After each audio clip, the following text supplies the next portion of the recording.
고린도후서 10장 1절 너희를 대하여 대면하면 겸비하고 떠나 있으면 담대한 나 바울은 이제 그리스도의 온유와 관용으로 친히 너희를 권하고 또한 우리를 육체대로 행하는 자로 여기는 자들을 대하여 내가 담대히 대하려는 것 같이 너희와 함께 있을 때에 나로 하여금 이 담대한 태도로 대하지 않게 하기를 구하노라. 우리가 육체에 있어 행하나 육체대로 싸우지 아니하노니 4절 우리의 싸우는 병기는 육체에 속한 것이 아니요 오직 하나님 앞에서 견고한 진을 파하는 강력이라.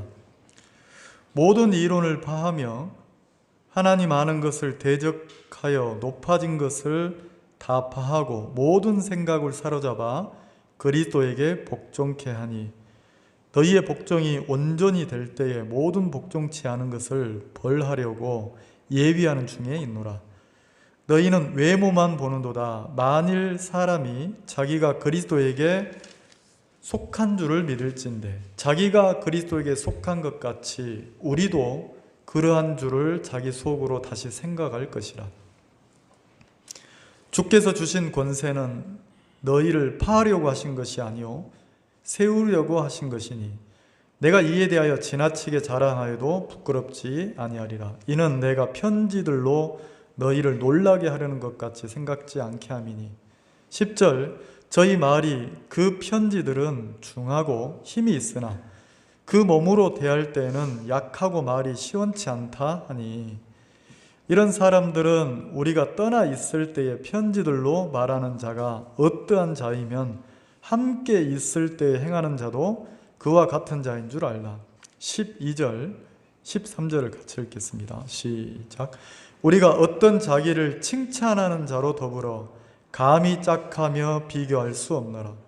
그러나 저희가 자기로서 자기를 헤아리고 자기로서 자기를 비교하니 지혜가 없도다.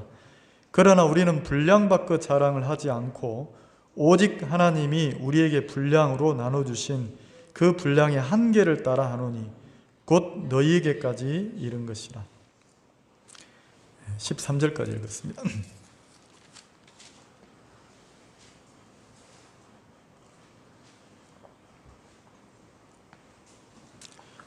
고린도 교회가 이 고린도 후서의 그 9장까지는 바울이 이렇게 칭찬도 많이 했어요. 그래서 고린도 교회를 다시 믿음으로 회복시켜서 그게 어떻게 보면 이렇게 그 복음을 전하는 사역자로서 또 형제로서 그 하나님 앞에서 그 믿음을 가르치는 사람의 입장에서 가장 걸어가는 삶의 길이 아닌가 싶어요. 그래서 고린도 교회 형제 자매들이 사도 바울이 복음을 전했잖아요. 자기가 복음을 전해서 구원을 받고 교회가 형성돼서 교회 일원이 됐는데 그 원하는 대로 교회가 이렇게 잘 자라주는 게 아니고 잘못된 길로 이렇게 막 가서 그냥 교회가 하는 역할이 그냥 세상의 어떤 한 모임처럼 그렇게 모이는 거예요. 모이긴 모이는데 그 세상 모임처럼 이렇게 서로 이렇게 송사하고 서로 다투고 서로 막 누가 세워지냐 이렇게 경쟁하고 막 당을 나누고 이러니까 바울의 마음이 얼마나 안타까웠겠어요. 굉장히 안타까웠는데 그래서 편지를 써서 막 책망을 하고 진짜 막 그 고린도전서 다음에 썼던 편지는 후서에 이렇게 내용을 보면 막 잃어버릴 복을 잡고 막 그 자식을 훈계하듯이 아비가 자식을 책망하듯이 막 강하게 책망했다고 이렇게 기록이 되어 있잖아요. 근데 다행히도 그 디도를 통해서 그 편지를 보냈을 때 다행히도 고린도 교회 형제자매들이 마음이 많이 돌이켜졌는 거예요. 그리고 성도로서 구원받은 성도로서 마땅히 생각해야 될 바를 생각하기 시작하고 마땅히 가져야 될 마음을 갖기 시작하는 거예요. 이 고린도후서 10장에도 그런 내용에 이렇게 연결되는 부분인데, 이 10장, 11장 이쪽에서는 바울이 어떤 표현을 했냐면 1절에 보면 10장 1절에 너희를 대하여 대면하면 겸비하고 떠나 있으면 담대한 나 바울은 이제 그리스도의 온유와 관용으로 친히 너희를 권하고, 이런 표현이 있어요. 그리고 11장에도 원컨대 11장 1절에도 원컨대 너희는 나의 좀 어리석은 것을 용납하라, 청컨대 나를 용납하라, 이런 표현이 있어요. 그리고 바울이 고린도 교회 형제자매들에게 나를 좀 이해해주고 나를 좀 내 변호하는 것을 좀 들어주어라, 이런 표현을 했단 말이에요. 근데 어떤 변호냐면 나의 어리석음과 나의 연약함을 좀 용납해줘라, 이런 표현을 했다는 거죠. 용납이란 단어 이해가시죠? 그냥 좀 받아줘봐라, 이런 표현이라는 거죠. 근데 어떤 걸 받아주라고 하냐면, 자, 11장 1절 원컨대 너희는 나의 좀 어리석은 것을 용납하라, 나를 용납하라. 11장에는 용납이란 단어가 이렇게 좀 허락해주라는 단어가 많이 나와요. 그럼 바울이 고린도 교회 형제 자매들 보고 내 어리석음을 좀 이렇게 받아줘라, 어리석음을 받아줘라, 이런 표현을 했다는 거죠. 그러면 진짜 바울이 무슨 어리석은 짓을 해서 어리석음을 받아주라, 이런 표현이 아니고, 하나님 앞에서 바울이 자기가 이런 표현하는 게, 이런 편지를 써서 자기 마음을 변호하는 게 하나님 앞에서는 어리석은 짓이라고 설명을 하는 거예요. 왜냐하면 바울이 어떤 신앙을 했냐면 사람 앞에 신앙한 사람이 아니고, 사도 바울이 예수 그리스도를 본받아서 그 그리스도를 뒤쫓아가는, 그리스도의 삶을 쫓아가는 그런 신앙을 했단 말이에요. 그리고 바울은 복음을 전해서 사람들이 그리스도를 메시아로 인정하고 구원자로 인정했을 때 구원받고 나면 그 사람들에게 성령의 인도를 가르쳤고, 그리고 뭘 가르쳤냐면 삶을 가르쳤어요. 신앙을 한다고 말하는, 이렇게 막 이론을 말하고 입으로 말하는 사람은 굉장히 많다는 거죠. 이게 이해가 될지 모르겠는데, 저희 어렸을 때는 가난했어요. 나라도 가난하고 사회도 가난하고, 물론 저보다 더 연배가 많으신 분들은 그 앞에는 더 가난했겠지만 가난했단 말이에요. 그러면 그 시절에 가난하고 막 이래도 그리고 부모로서 역할을 부모가 막 잘했느냐? 그것도 아니에요. 왜냐하면 그 시골의 그 아버지들은 거의 술을 많이 드셨어요. 술 많이 먹고 저녁 되면 건하게 취해서 술주정하고 막 살림 때려 붓고, 살림 때려 붓다가 안 되면 막 마누라 두드러 패고 막 이런 사람들이 많았단 말이에요. 그러니까 남자 그러면 그 가장 역할을 제대로 하는 게 아니고, 남자 그러면 막 술 먹고 행패 부리고 이런 남자들이 많았어요. 근데 이상하죠. 근데도 그게 무슨 그 유교 사상인지 뭔지는 모르겠지만 그 시대에 근데도 아이들 마음에 누구를 크게 여기냐면 아버지를 크게 여기고 어머니를 굉장히 크게 여겼단 말이에요.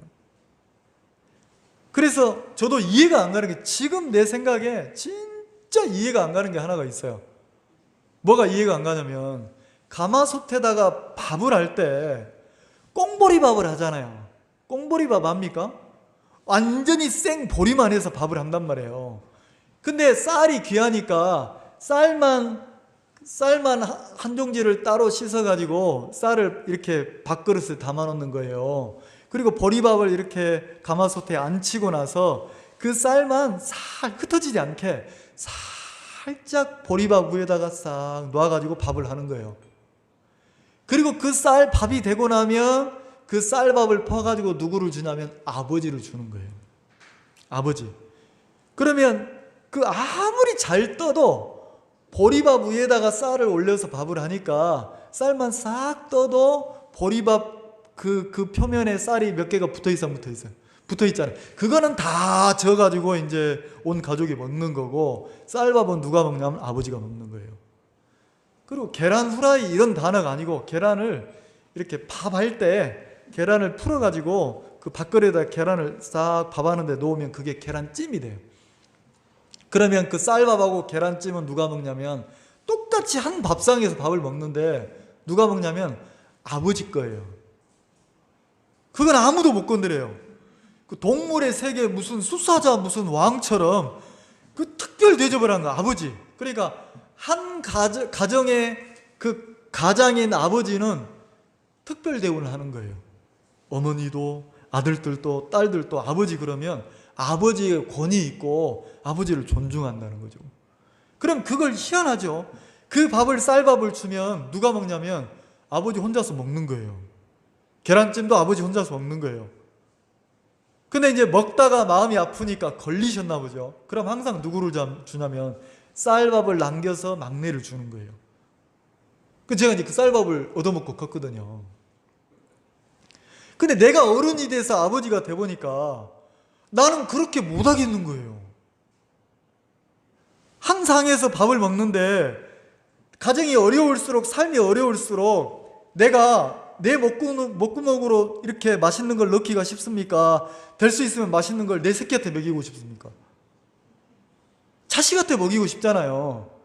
근데 어떻게 우리 아버지는 그렇게 했는지 모르겠더라는 거죠. 잘못된 쪽으로가 아니고 그게 나는 어떻게 보면 가정이 굉장히 잘 유지되는 가정이라고 생각을 하는 거예요. 왜냐하면 막 아버지가 아버지의 권을 가지고 막 행패를 부리고 막 자식들을 멸시하고 때리고 함부로 하고 이러면 잘못됐지만 자식들 마음에 아버지라고 하는 존재를 크게 여기는 게 좋습니까? 함부로 여기는 게 좋습니까?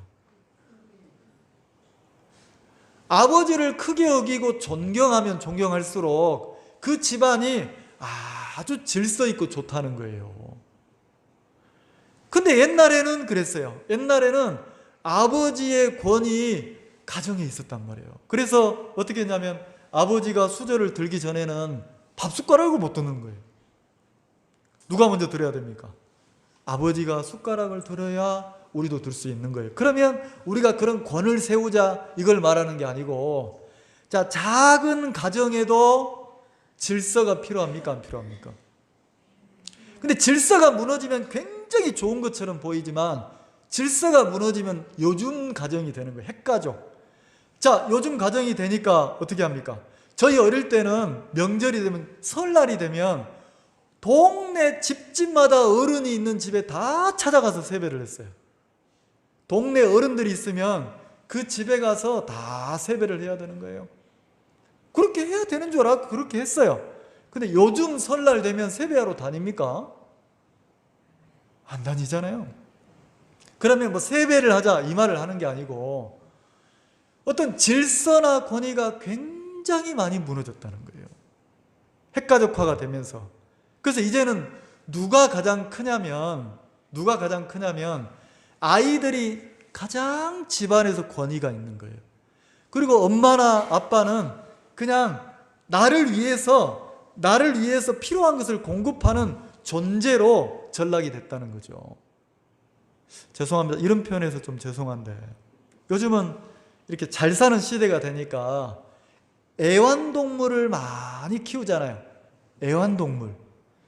근데 애완동물을 키우는데 가끔 키우다가 너무 버거워서 처음에는 예뻤는데 이 강아지를 키우는 게 너무 버거워서 통제가 안 되니까 전문 교육사한테 자기 집에 오라고 해서 이거를 좀 이렇게 교육을 시켜달라고 이런 프로도 있더라고요. 왜냐하면 애완용 강아지가 그 집에서 주인 말을 안 듣는 거예요. 그리고 완전히 집에서 왕인 거예요. 주인도 막 물어뜯고 피가 나고 막 이러는 거죠. 근데 이제 그 전문적으로 그 강아지를 교육하는 훈련사가 와서 하는 교육을 보니까 가만히 보고 있으면 뭐 하냐면 그냥 우선순위를 정해주는 거예요. 다 모양은 다르지만 딱 한 가지예요. 우선순위를 정해주는 거예요. 강아지야, 너는 이 집에서 사람 밑에야? 너 사람 위에가 아니고 사람 밑에야. 네 순서는 사람 밑에 있는 거야. 너 소파에 함부로 앉으면 안 돼. 함부로 밥 먹으면 안 돼. 함부로 짖으면 안 돼. 그걸 가르쳐 주는 거예요. 근데 이제 누가 이 강아지를 잘못 키웠습니까? 주인이 이쁘다고 막 오냐 이러니까 강아지가 너는 내 종이구나. 이래가지고 그때부터는 주인이 걔 말을 들어야 되는 거예요. 안 들으면 물어보는 거라. 통제가 안 되는 거예요. 그러면 전문 사육사가 와서 뭐 하냐면 그냥 그걸 계속 거스려주는 일을 해요. 계속 거스려서 뭐 하냐면 반복 훈련을 시키는 거예요. 너는 주인 밑에 있는 그냥 애완동물이야. 이렇게. 그러면 그 강아지가 자기 본분을 딱 찾으면 그때부터 불행해집니까? 평안해집니까? 평안해진다는 거죠. 그럼 요즘은 아이들을 이렇게 탓하는 게 아니고 우리가 잘못한 것도 너무 많다는 거죠. 왜냐하면 하나만 낳아서 키우니까 다 공주님, 왕자님으로 대접하잖아요. 부모가 다 뒤치다꺼리 해주니까 마음을 절제해주거나 생각을 꺾어주거나 어려운 일을 시키면서 막 자기 마음이 이렇게 다져지거나 어려움이라는 게 없으니까. 왜? 돈 엄마가 주고 뭐 사줘? 다 주니까 아이는 뭐만 하면 공부만 하면 되는 거예요. 그래서 아이들이 어릴 때는 엄마 말을 듣지만 이제 중학생이 되고 고등학생이 되면 엄마가 얘기해도 머리가 굵어져서 안 듣는 거예요. 왜? 엄마는 자기 밑에니까. 심지어는 엄마 아빠한테 화나면 열받으면 막 반말하고 욕하는 애들도 많거든요. 근데 부모가 통제를 못하는 거예요. 근데 아이가 문제라고 하는데 실은 아이가 문제가 아니고 부모가 어릴 때부터 아이 마음을 꺾어주거나 다스려주거나 이렇게 해준 적이 없다는 거죠. 그러면 이 고린도 교회도 바울은 어떤 마음을 가지고 있냐면 고린도 지역에 들어가서 바울이 복음을 전할 때 특징이 있어요. 데살로니가나 베레아나 그 다른 지역에서 골로새 지역에서 복음 전할 때하고 바울이 이 고린도에 가서 복음을 전할 때하고 바울의 마음이 한번 확 변화가 왔어요. 왜냐하면 빌립보, 데살로니가, 베레아 이쪽으로 복음을 전할 때는 막 쫓겨나면서 담대하게 복음을 전했거든요. 그러다가 바울이 어디에 들어가냐면 그 아덴이라는 곳 있죠. 고린도 들어오기 전에 그 아테네에 들어가서 그 아테네는 완전 우상의 헬라 문화의 본거지잖아요. 아테네 신전. 근데 거기 들어갔는데 여기는 철학, 막 이론, 사상 이런 게 굉장히 발달되어 있는 도시인 거예요. 거기 가서 복음을 전하다가 바울이 복음을 전하면서 유일하게 그 아덴에서는 복음의 역사가 기록이 안 돼 있어요. 사도행전을 읽어보면 아덴에서 누가 구원을 받고 누가 막 이런 게 없어요. 그 아덴에서는 뭐 하냐면 바울이 계속 이론 다툼 싸움을 했는 거예요. 그 철학자들하고 그 헬라 문화에 젖어 있는 그 사람들하고 계속 이론적으로 변론하고 토론하고 다투고 이 그리스도를 증거하면서 복음을 못 전하고 그 사람들하고 대립해서 싸웠단 말이에요. 그러다가 고린도로 넘어오면서 바울이 어떤 마음을 가졌냐면 바울은 복음을 전할 때 사람의 말이나 지혜로 복음을 전하는 것이 아니구나. 내가 저 사람들하고 이론적으로 변론하고 토론하고 다툰다고 해서 구원을 받는 게 아니구나. 그걸 절실하게 느꼈단 말이에요. 절실하게. 그래서 고린도 지역에 와서는 뭐 했냐면 사람의 말과 지혜로 내가 복음을 전하지 않겠다. 그래서 고린도서에 어떤 표현이냐면 전도에 미련한 것으로 사람들을 구원한다. 성령의 역사하심으로 하나님이 사람들을 구원하시는구나. 그 전도에 미련한 것이라는 단어를 썼어요. 어떻게 보면 그 시대에 사람들이 예수 그리스도만 증거하면 철학이나 이론이나 사상을 얘기하지 않으니까 그 시대에 동떨어지잖아요. 그래서 무식한 인간, 천한 인간으로 취급을 했단 말이에요. 근데 바울이 거기에 유혹되지 않았다는 거예요. 자, 지금도 마찬가지예요. 지금도 복음을 전할 때 사역자들이 정치, 경제, 문화, 역사 막 이걸 다 빠삭하게 알아야 됩니까? 그래야 복음을 잘 전합니까? 어떻게 보면 진짜 목회자라면, 복음 전도자라면 그 막 주식, 뭐 투자 이거 다 몰라야 돼요. 그런 적이 몰라야 돼요. 그리고 뭐만 알아야 됩니까? 예수 그리스도의 십자가, 그 십자가의 보혈의 능력, 그 다음에 그렇게 그 십자가의 보혈의 능력 구원받고 나면 막 성령의 인도, 부활의 의미, 하늘의 기쁨, 하늘의 소망, 막 부활의 소망, 막 그 여기에 막 그쪽으로 외골수처럼 한쪽으로 발달이 돼야 된단 말이에요. 근데 어떤 목사님들은 막 다른 정치, 경제, 문화 막 정치 얘기 나오면 막 침이 튀도록 막 이러는 거예요. 그리고 자기 사상 안 맞으면 막 다투고 이런다는 거죠. 그리고 어떤 목사님들은 막 내가 투자를 했는데 몇 천만 원 투자를 했는데 무슨 막 손해를 보고 코인을 사놨는데 뭐라고 막 이러는데 너무 안타까운 현실이잖아요.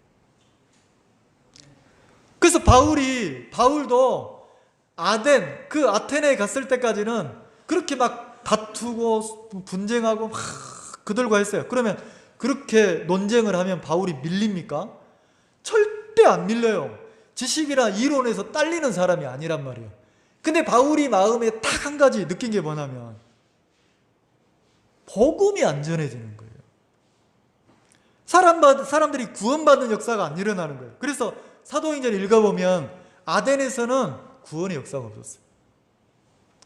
그리고 바울이 마음을 정한 게 뭐냐면 내가 그런 변론하지 말아야 되겠다. 내가 그런 세상 철학이나 세상의 어떤 지식이나 이론이나 이쪽에 치우치지 말아야 되겠다. 내가 그리스도의 복음을 미련하게 복음만 전해야 되겠다. 이런 마음을 가졌단 말이에요. 그리고 고린도에 들어왔으니까 이제 고린도에서는 변론하고 토론하고 막 이렇게 했겠습니까? 복음만 전했겠습니까? 브리스길라와 아굴라 집에서 장막 만드는 일을 하면서 안식일만 되면 회당에 가서 계속 그리스도가 어떻게 그리스도가 우리 죄를 사했는지, 3일 만에 왜 부활하셨는지, 부활한 이후에 우리를 얼마나 의롭게 했는지, 그리고 성령이 오순절날 임해서 이제는 성령의 인도를 받아서 성령이 하나님의 깊은 세계라도 우리를 막 인도하고 가르친다는 성령의 인도를 받는 신앙을 가르쳤단 말이에요. 그렇게 1년 6개월 동안 고린도에서 복음을 전했어요. 근데 이게 고린도 지역에 있는 형제 자매들에게는 이렇게 복음을 전한 바울의 이 복음이 좋은 면도 있었지만 다른 그 시대상하고 안 맞는 거예요. 왜냐하면 다른 사람들은, 유대에서 온 형제들은 선지자라 하면서 율법 교사라고 하면서 이들은 와서 뭐 하냐면 철학 얘기를 하고 또 지식 얘기를 하고 막 이론 얘기를 하고 그걸 하는 거예요. 왜? 그 시대에 맞는, 분위기에 맞는 사람들이 좋아하는 설교를 한다는 거죠. 그러니까 이 사람들이 그걸 굉장히 좋아하고 바울의 설교나 바울의 가르침은 좀 등급이 낮다, 좀 천하다 이렇게 하는 거예요. 왜? 그 시대에 맞는 이런 얘기를 안 해주니까. 그리고 헬라 문화에서 가장 존중받는 게 누굽니까? 선생처럼 인정받는 게 누굽니까? 철학, 지식, 이론 막 이런 것을 논하는 사람이, 잘 풀어서 새로운 지식을 잘 전하는 사람이 제일 존중받는 시대란 말이에요. 근데 그 시대에 바울이 그렇게 안 하고 복음만 전하니까 바울을 굉장히 좀 이렇게 좀 무식하고 좀 천하고 한쪽만 이런 사람으로 생각했단 말이에요. 그래서 11장에 보면 11장 1절에 원컨대 너희는 나의 좀 어리석은 것을 용납하라. 청컨대 나를 용납하라. 자, 나를 좀, 그래서 10장, 11장, 12장에는 바울이 처음으로 그 얘기를 하는 거예요. 거기를 한번 읽어볼까요?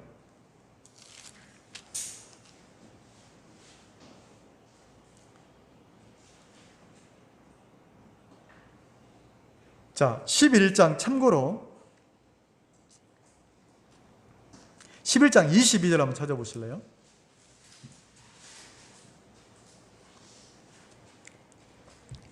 (11장 22절) 찾으셨습니까? 저희가 히브리인이냐 나도 그러하며, 저희가 이스라엘인이냐 나도 그러하며, 저희가 아브라함의 씨냐 나도 그러하며, 저희가 그리스도의 일꾼이냐 정신없는 말을 하거니와 나도 더욱 그러하도다. 내가 수고를 넘치도록 하고 옥에 갇히기도 더 많이 하고 매도 수없이 맞고 여러 번 죽을 뻔하였느니라. 그러면서 바울이 나도 그러하고 나도 그러하고 나도 그러하고 이런 표현을 썼단 말이에요. 왜? 바울은 무시하지만 고린도 교회 형제자매들이 진짜 우러러보고 존경하는 그런 다른 교사들은 이렇다고 내가 막 이렇게 자랑을 하니까 바울이 나도 그렇다 이런 얘기를 한다는 거죠. 근데 그게 뭐냐면 바울이 그렇게 성도들에게 내가 이렇게 복음 앞에 수고했고, 내가 이렇게 복음 앞에 희생했고, 내가 복음 앞에 이렇게 핍박을 받았고, 내가 이렇게 고난을 당했고, 이걸 굉장히 11장에서는 쭉 기록을 했단 말이에요. 그래서 24절에 유대인들에게 40에 하나 감한 매를 5번이나 맞았고, 복음 전한다고 매도 맞았고, 돌 8배질, 25절에 3번 태장으로 맞고, 1번 돌로 맞고, 3번 파선하는데 일주일의 기품을 지냈으며, 여러 번 여행의 강의 위험과 또 강도의 위험과 동족의 위험과, 자, 바울이 자기가 예수 그리스도를 모신 이후에 자기가 구원받고 나서 복음 앞에 살아온 삶을 살면서 어려움을 겪었던 핍박이나 고난이나 어려움을 막 풀어서 고린도 교회 형제자매들에게 얘기를 합니까, 안 합니까? 하죠? 근데 그게 바울의 마음에는 부끄러웠던 거예요. 그게 어리석은 간증이라고 표현을 하는 거예요. 그래서 나의 좀 어리석은 것을 용납하라, 이 말은 뭐냐면 내가 머리가 나쁘고 어리석다 이 말이 아니고, 하나님 앞에서 내가 사도로서 교회 형제자매들에게 내가 이렇게 살았다는 걸 얘기한다는 게 어리석고 부끄럽다는 거죠. 왜요? 바울은 주님의 발자취를 따라가는 신앙을 했는데, 예수님이 내가 이렇게 어려움을 당했고, 내가 이렇게 무시를 받았고, 내가 이렇게 핍박을 당했고, 내가 이렇게 했다, 예수님이 그런 간증을 한 적이 있어요? 주님은 도살장으로 끌려가는 어린 양처럼 그냥 고난이나 핍박이나 무시나 조롱이나 어려움을 그냥 다 감당하고 받았습니까, 안 받았습니까? 그런데 비해서 바울은 지금 고린도 교회 형제 자매들에게 자기를 나타내서 이야기를 해야 하네요. 근데 이걸 왜 이야기합니까? 왜 이야기하는지를 10장, 11장, 12장 여기서는 그걸 설명하는 거예요. 왜? 고린도 교회 형제 자매들이 바울에 대해서 어떻게 보면 불신을 갖고 있는 거예요. 자기가 복음을 전했는데도 등급이 낮은 등급이네, 바울은 수준이 낮네, 이런 식으로 생각했단 말이에요. 그 실례로 10장 11절, 10장 10절 한번 봅시다. 10장 10절 같이 읽읍시다. 시작. 저희 말이 그 편지들은 중하고 힘이 있으나 그 몸으로 대할 때 약하고 말이 시원치 않다. 자, 고린도 교회 형제자매들이 하는 말이에요. 바울 사도는 우리하고 같이 있을 때 말이 시원치가 않더라.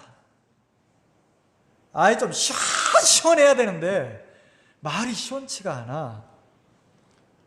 근데 편지로 할 때는, 글을 써서 편지를 쓸 때는 중하고 힘이 있으나, 편지는 막 또박또박 잘 쓰는데 막상 우리하고 함께 있을 때는 우리 마음을 시원하게 못 해주더라. 자, 이 말편 이해가세요? 자, 그럼 바울이 고린도 교회에 말씀을 가르치고 강연을 할 때 성도들의 마음을 시원케 하는 설교를 했다 안 했다? 네, 안 했다는 거예요. 못하는 게 아니고 안 했다는 거예요. 왜? 바울이 경험을 했단 말이에요. 아테네에서. 사람의 마음을 시원하게 하려면, 사람의 마음을 딱 이렇게 탁 맞추는 설교를 하려면 어떤 이야기를 해야 되는지 다 안다는 거지. 근데 그렇다고 해서 그게 복음이 전해지거나 영적 성장이 오지 않기 때문에 바울은 마음을 정했다는 거죠. 그래서 철학이나 이론이나 지식이나 말씀 속에 그걸 섞지 않았다는 거예요. 자, 지금도 설교하면서 목사님들이 그런 사람 많잖아요. 어떤 박사님 얘기하고 철학 얘기하고 무슨 옛날 초대교회 때 누구 얘기하고 막 이러잖아요. 바울이 그렇게 설교를 안 했다는 거예요. 그러니까 형제자매들이 어떻게 생각하냐면, 아, 편지를 보면 지식과 이론이 막 깊은 것처럼 보이는데, 그래서 그 표현이에요. 저희 말이, 자, 고린도교 형제자매들의 말이, 바울이 형제자매들의 세계를 다 알고 있습니까? 모르고 있습니까? 영적 수준을 알고 있죠. 근데 그들과 다투지 않는 거예요. 왜? 어떤 마음을 가지고 자기를 대하는지를 다 아는데 바울이 그냥 묵묵히 가르친다는 거죠. 근데 그들은 어떤 생각을 가졌냐면, 저희 말이, 여기서 저희는 고린도교 형제자매들은 그 편지들은 중하고 바울의 편지를 들어보니까 나중에 이들이 잘못 흘러갔을 때 고린도 전서, 그 다음에 또 잃어버린 편지, 고린도 후서 편지를 읽어보니까 놀란 거예요. 이렇게 깊은 세계를 이야기해? 이렇게 깊은 하늘의 세계를 얘기해? 바울 사도가 이렇게 깊었단 말이야? 미처 몰랐는데? 이렇게 이제 생각하는 거예요. 그래서 편지들은 중하고 힘이 있으나, 자, 편지 속에 바울의 그 말들이 힘이 있어요, 없어요? 힘이 있는 거예요. 근데 그때는 왜 그랬지? 그러면서 회상하면서 그 몸으로 대할 때는, 그 말이 바울이 우리와 함께 있을 때에는 약하고 말이 뭐했다? 시원치 않았다. 자기들의 마음을 이렇게 시원케 해주는 이야기를 왜 안 했지? 이런 표현이라는 거죠.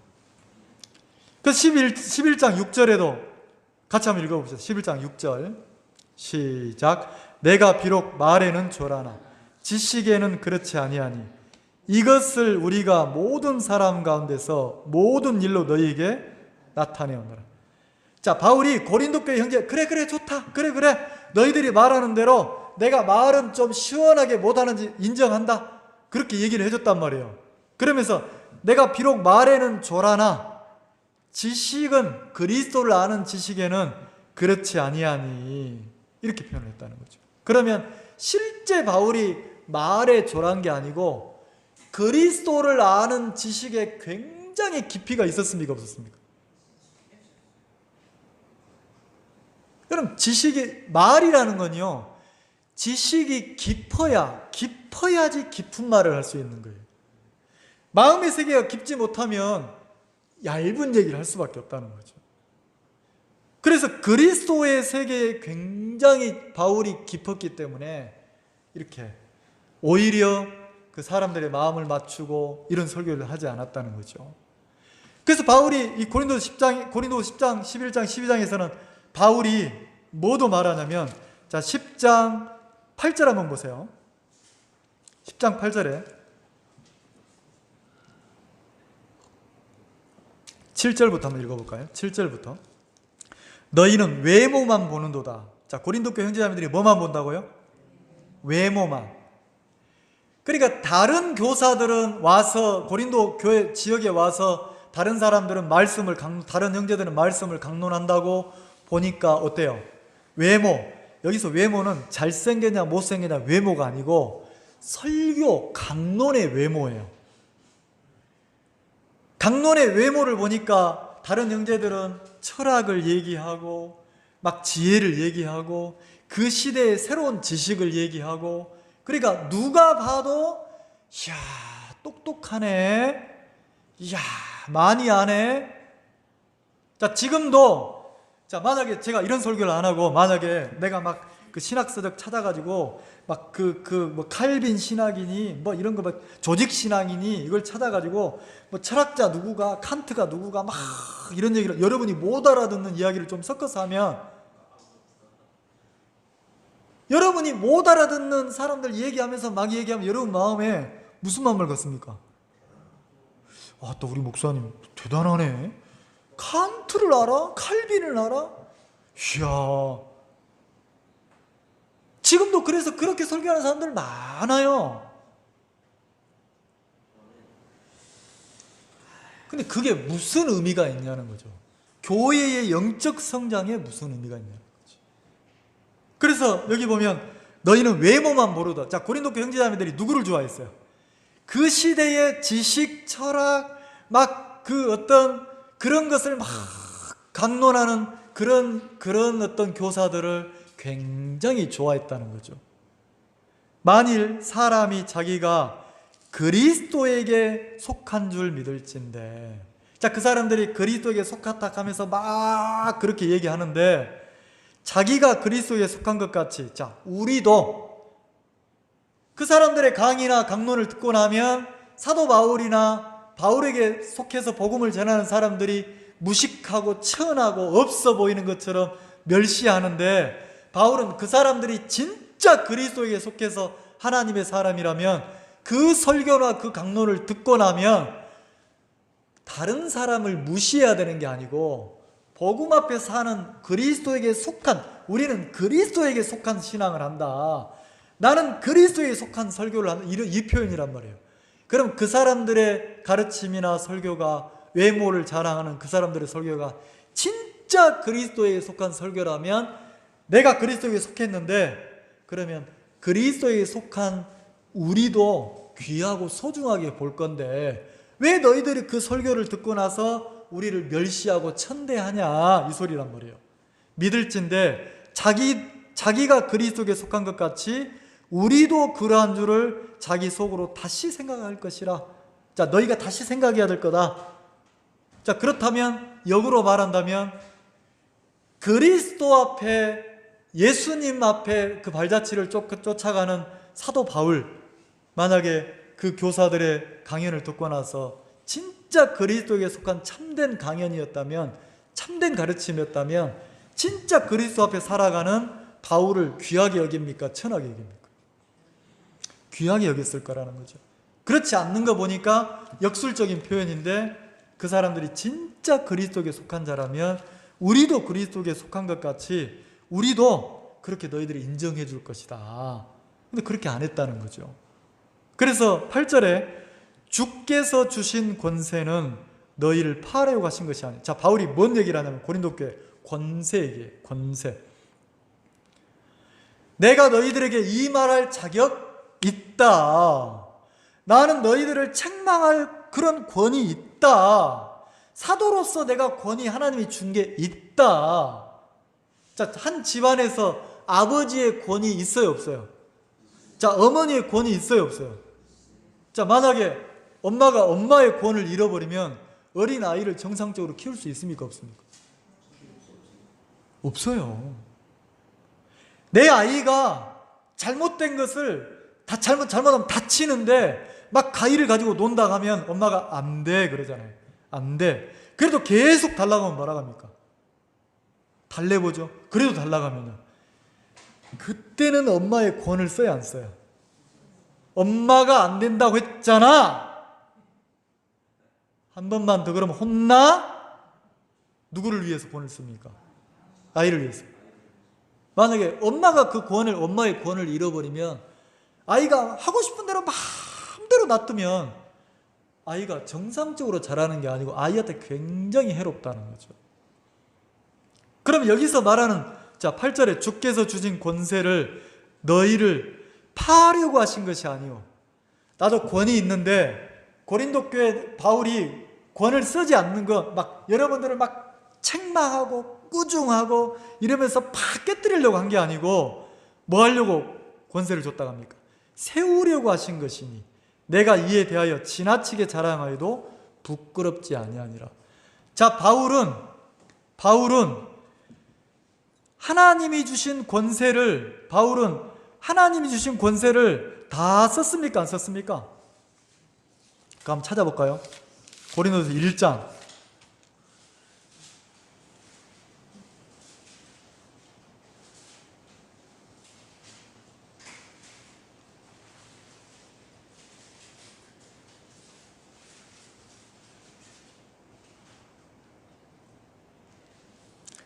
자, 1장. 잠깐만요.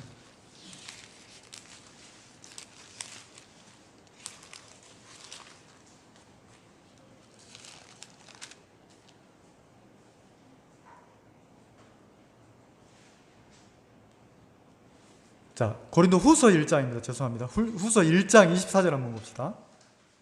고린도 후서 1장.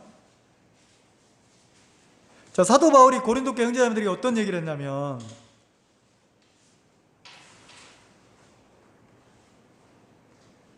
24절에 1장 24절 같이 한번 읽읍시다. 시작. 우리가 너희 믿음을 주관하려는 것이 아니요 오직 너희 기쁨을 돕는 자가 되려 함이니 이는 너희가 믿음에. 자, 사도 바울이 고린도 교회 편지를 할 때 자기 마음을 표현하면서 뭐라고 표현했냐면 우리가 너희 믿음을 주관하려는 것이 아니요 그랬어요. 자, 바울이 분명히 하나님이 준 사도의 권이 있는데 권을 가지고 형제자매들의 믿음을 주관을 했습니까? 주관이란 표현 이해가죠? 이렇게 저렇게 이렇게 해야 돼. 오늘 민호 형제님이 8월 달부터 자기가 찬송지를 하겠대요. 만약에 내가 민호 형제한테 찬송지 해! 이거는 뭐예요? 주관하는 거예요.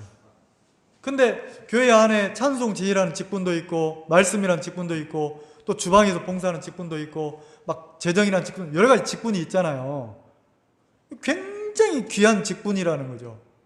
근데 이거를 놓고 어떤 형제님이 민우 형제님, 황 형제님이 찬송지 하면 너무 아름다울 것 같아요. 막 이렇게 얘기하신 적이 있어요.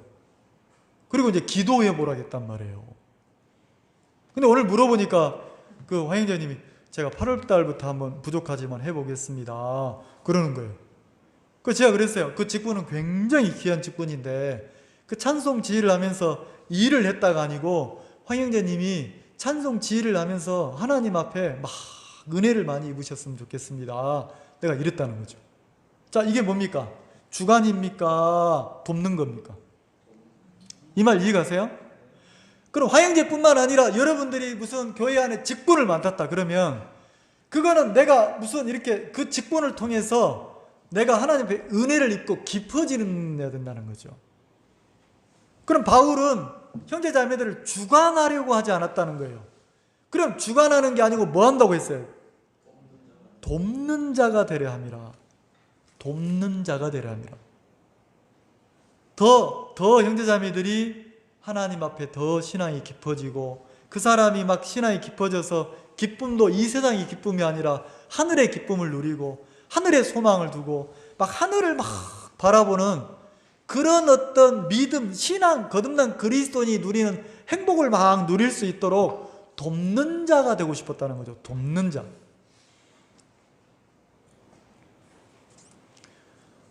이번에 캠프를 준비하면서 청년들에게 연락을 했어요. 그리고 여러분들에게도 내가 부탁을 했고 프로그램을 우리가 만들어 가보자, 뭐가 좋냐 물어보고 막 이랬단 말이에요. 그리고 청년들한테도 물어보니까 청년들이 자기들이 그 게임이나 뭐 이런 걸 다 준비하겠다 하더라고요. 그럼 너희들이 다 진행을 해라. 공연도 다 준비해봐라.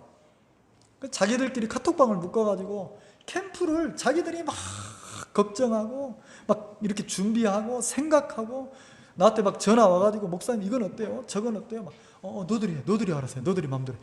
너들이 다 해봐. 하나님이 도울 거야. 나는 뒤에서 이렇게 후원하고 기도해 줄 테니까 한번 해봐.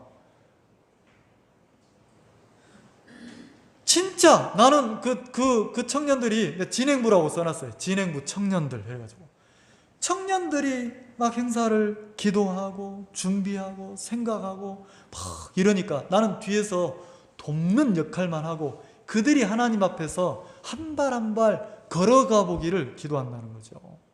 그럼 이번에 이렇게 행사를 치러보면 다음에 할 때는 더 깊게 막 교회 형제자매들 어떻게 하면 섬길까? 어떻게 하면 행복할까? 어떻게 하면 즐거울까? 이 생각을 할 거 아닙니까?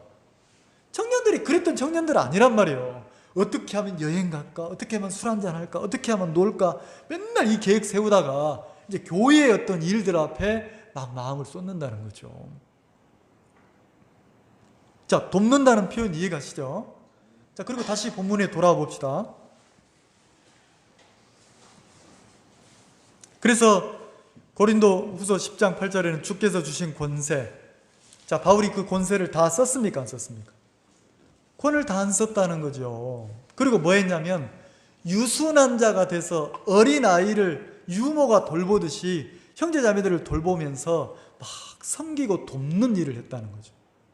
그러면 진짜 전도자의 그 가져야 될 마음이 바울이 걸었던 것처럼 그 마음이고, 직분을 가진 형제자매들도 돕는 자의 역할을 하는 거예요. 자, 주관하는 거하고 돕는 게 다른 거 이해가시죠?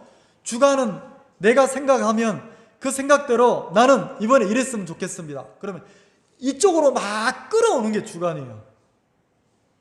돕는다는 것은 여러분은 어떤 생각을 가지고 계십니까? 여러분은 어떤 마음을 가지고 계십니까? 저는 이런 마음을 가지고 있는데 여러분 마음은 어떻습니까? 그러면서 성도들의 마음이 주님을 향해서 생각하게 하고 주님을 향해서 막 걸어가게 하고 기도하게 하고 이러면서 마음을 막 들어준다는 거죠. 자, 10장 1절 너희를 대하여 대면하면 겸비하고 떠나 있으면 담대한 나 바울은. 자, 나 바울은인데 여기 보면 대면하면이니까 고린도 교회 형제자매들과 같이 있을 때는 겸비하고 그랬어요. 겸비하고. 그래서 이 겸비하다는 단어가 어떤 단어냐면 약간 좀 이렇게 가볍고 약간 이렇게 좀 천하고 약간 비굴하고 이런 뜻이 있어요. 그러니까 사도 바울이 형제자매로 같이 있을 때 내가 사도야, 내가 목사야, 이것들이 자, 이렇게 했겠습니까? 그냥 돕는 자로 막 자기가 굳은 일을 하면서 막 이렇게 뒤에서 일을 하면서 살피면서 이렇게 돕는 자로 있었다는 말입니까? 돕는 자로 있었다는 거예요. 근데 그 고린도교 형제 자매들 마음에는 뭘 원했냐면 이렇게 막 좀 권을 가지고 막 이렇게 위치를 가지고 막 이렇게 있어주기를 원했다는 거죠. 근데 여기 이 표현은 바울의 표현이 아니에요. 너희를 대하여 대면하면, 대면이니까 함께 있을 때는 이렇게 겸비하고 약간 비굴하고 낮고 천하고 이렇게 있었다는 건 뭐냐면 형제 자매들이 볼 때 바울이 어떤 권위나 위치를 가지고 있지 않고 그냥 좀 이렇게 막 대해도 되는 사람처럼 그렇게 있었다는 거예요. 이 말 이해가시죠? 이 말 이해가시죠? 너희를 대하여 대면하면 겸비하고 떠나 있으면 담대한. 근데 같이 없고 다른 지역으로 가고 나면 바울이 편지를 쓰는 거 보면 아주 막 강하게 분명하게 편지를 쓰니까 뭐야? 명령하는 거야? 막 이런 마음이 느껴졌다는 거죠. 그러니까 실제 같이 형제자매로 있을 때는 바울이 어땠어요? 돕는 자의 위치에서 막 형제자매를 도왔다는 거예요. 근데 고린도교 형제자매들은 그거보다 어떤 사람들을 더 존중했냐면 다른 형제들을 존중했단 말이에요. 어떻게? 막 권을 가지고 막 위치를 가지고. 여러분 이게 좀 설명이 어려운데 이렇게 설명해 볼까요? 제가 형제자매들을 보면 그런 사람들이 많아요. 어떤 사람이 많냐면 목사가 권을 가지고 이렇게 하세요, 저렇게 하세요, 자매님 그러면 안 돼요 막 이러면 막 그 목사 앞에서 막 밑에 막 발발, 이런 표현 죄송합니다만 막 벌벌 떨면서 말 잘 듣는 사람들이 있어요. 진짜 그런 사람들이 있다니까. 근데 그렇게 안 하고 바울처럼 돕는 자가 돼서 막 섬기고 배려하고 막 이러면 어떻게 해야 될지 모르는 사람들이 있어요. 그러니까 명령이나 다스림에 익숙해져 있는 형제자매들이 있고 스스로 하나님 앞에서 마음을 정하고 하나님 앞에서 한 발 한 발 걸어가는데 신앙이 자라가지고 성령의 인도를 받아서 함께 가는 형제자매들이 있단 말이에요.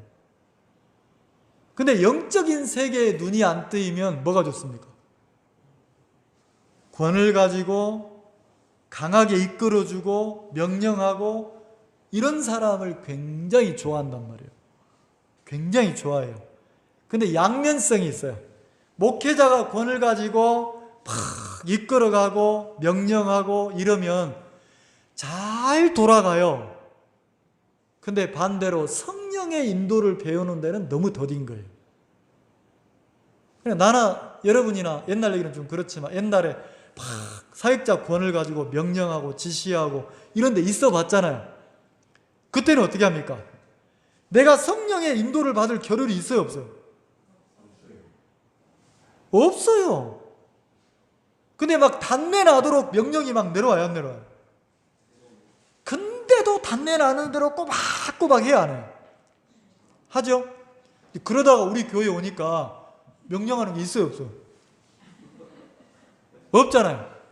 그럼 이놈의 교회가 술에 술 탄 듯 물에 물 탄 듯 술이냐 물이냐 이것도 없고 저것도 없고 막 헷갈리는 사람들이 있어요. 근데 우리는 뭐 하냐면 성경에 나와 있는 교회를 하자는 거죠. 그리고 바울이 말한 것처럼 바울은 고린도 교회 형제 자매들이 율법이나 명령이나 강요에 의해서 돌아가는 율법 아래 있는 신앙 말고 바울이 하나님 앞에 마음을 정하고 주님 앞에 스스로 걸어가는 것처럼 교회 형제자매들이 성령에 이끌려서 누가 시켜서가 아니라 하나님 앞에 마음을 정하고 한 발 한 발 걸어가도록 그렇게 바울이 고린도 교회를 이끌고 있었다는 거죠. 근데 고린도 교회가 그렇게 이끄는 바울의 마음을 받아서 잘 자란 게 아니고 여기 보면 어떤 표현이 나와 있냐면 자 10장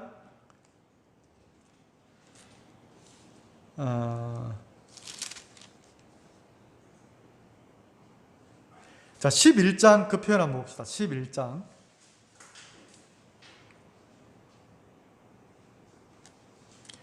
4절 10장 11장 12장의 내용이 비슷한데 한번 보세요. 11장 4절 만일 누가 자 바울이 고린도 형제자매한테 얘기하는 거예요. 만일 누가 자 어떤 사람이 교사들이 와서 고린도 지역에 와서 강의를 하면 만일 누가 가서 우리의 전파하지 아니한 다른 예수를 전파하거나 자 바울이 가르치지 않은 다른 예수를 가르치면 또 너희의 받지 아니한 다른 영을 받게 하면 자 이 구분 가시죠? 바울이 가르친 예수 바울이 가르친 성령의 인도 바울이 가르친 복음이 아니라 다른 예수, 다른 영, 다른 복음이에요. 자, 고린도 지역에 바울의 가르침만 있었던 게 아니고 그 유대 예루살렘에서 와서 이 고린도는 이방인 지역이니까 나도 하나님의 종이야 하면서 바울이 가르친 예수님과 다른 예수님을 가르쳤단 말이에요. 그리고 다른 성령의 인도를 가르쳤어요. 그리고 다른 복음을 가르쳤어요. 그러면 이 말이 무슨 뜻이냐면 이거는 예수님이 아니라는 거죠. 근데 다른 형제들은 와서 어떻게 가르칩니까? 그래 예수님으로 구원받았지. 구원받았으니까 예수님도 율법을 완벽하게 지켰잖아. 예수님의 율법에 마침이 됐다고 했는데 우리가 예수님을 따라서 우리도 율법을 지켜야지. 예수님이 철저하게 주님 앞에 살았는데 우리도 말씀에 다 지키면서 살아야지. 자, 율법 아래 다시 성도들을 넣어가지고 율법을 지켜야 되는 것처럼 그게 예수님의 뜻인 것처럼 가르치는 사람이 많이 있었다는 거예요. 이게 성령의 인도야 그러면서 율법 아래 사람들을 막 넣는 사람들이 있었다는 거죠. 자, 복음도 다른 복음이라고 했어요. 그럼 바울이 이렇게 표현을 했으니까 다른 예수, 다른 영의 인도, 다른 복음이니까 자, 그것은 받아들여야 됩니까? 배척해야 됩니까? 버려야 된단 말이에요. 마치 요한계시록의 에베소 교회가 이렇게 딱 거짓 선지자들을 딱 이렇게 분별해서 배척했던 것처럼 그래야 되는데 고린도 교회는 어떻게 했는지 봅시다. 자, 11장 4절에 만일 누가 가서 우리의 전파하지 아니한, 자, 바울이 전한 복음이 아니에요.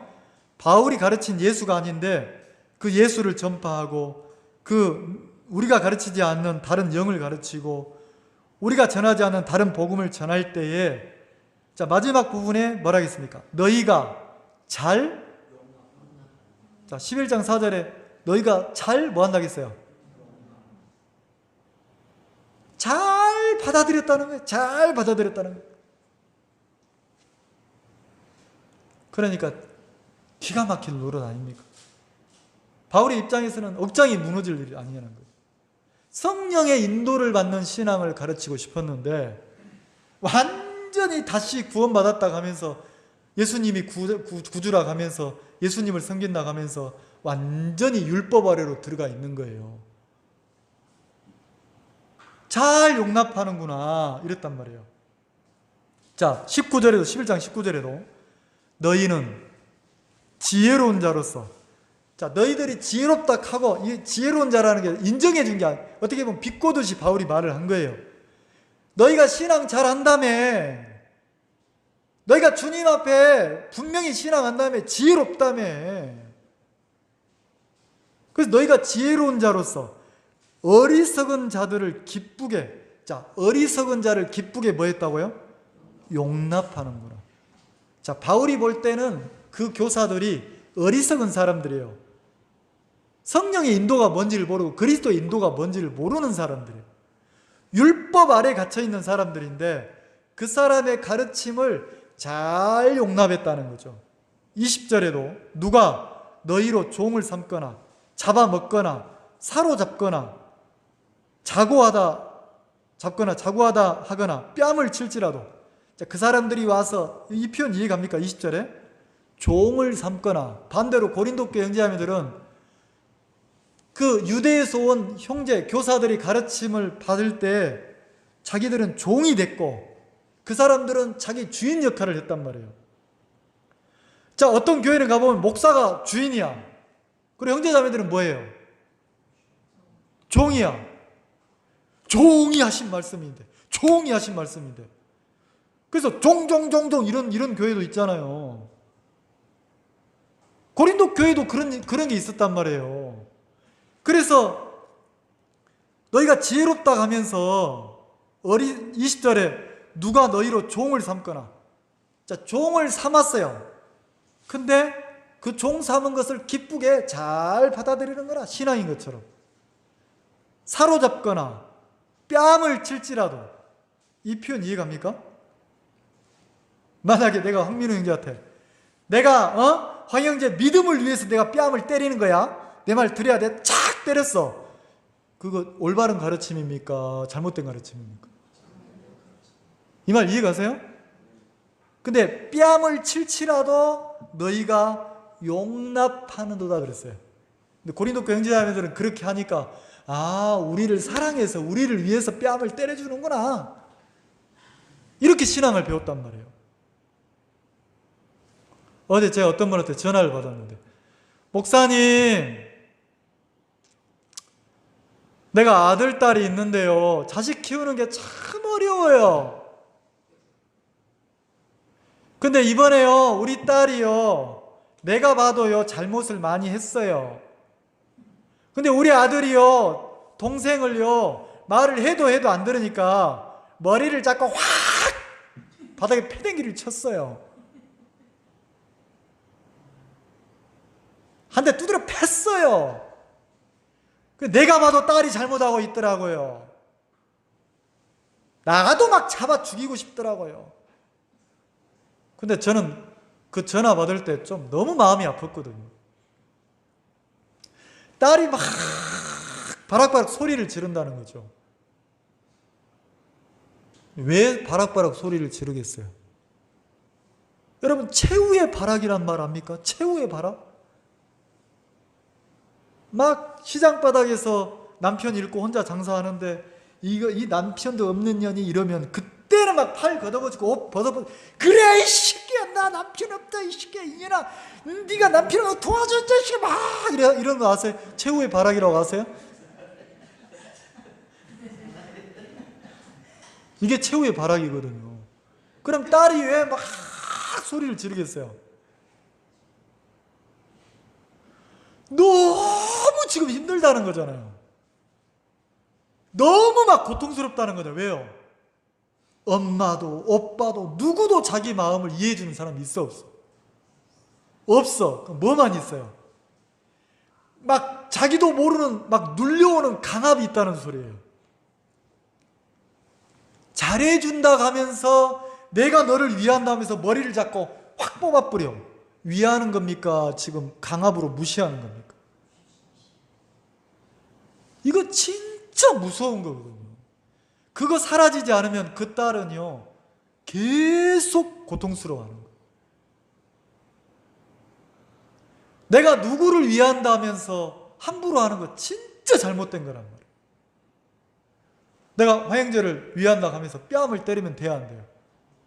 그럼 화영재는 이 교회 나오면 돼야 안 돼요? 안 나와야 돼. 다른 교회 가야 돼. 가르쳐 주는 거예요. 진짜예요. 근데 이렇게 무시당하고 신앙하는 사람 많다니까요. 왜요? 그걸 좋아해요.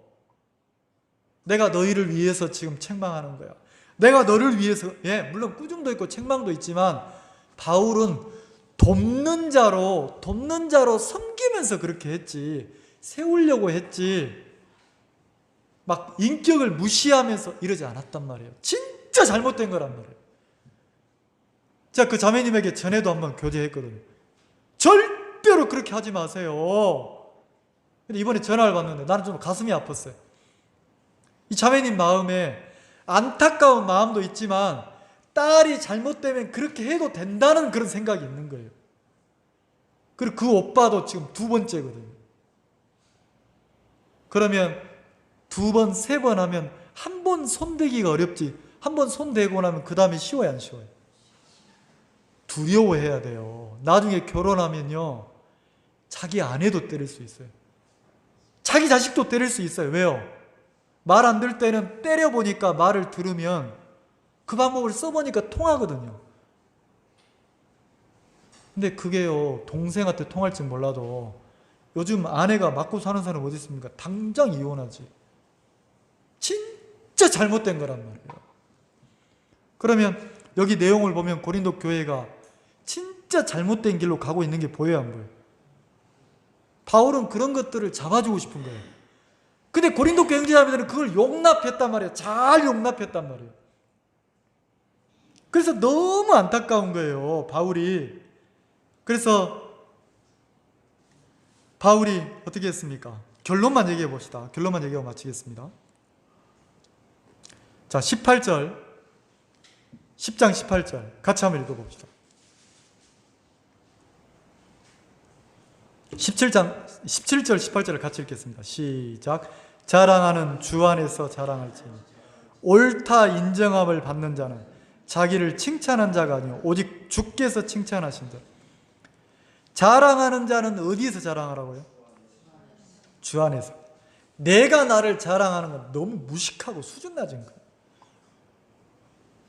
주 안에서 자랑한다는 말이 뭐냐면 주님이 나를 믿음이라고 인정하고 주님이 나를 정말 잘했다고 칭찬하는 그런 삶을 살으라고 얘기하는 거예요.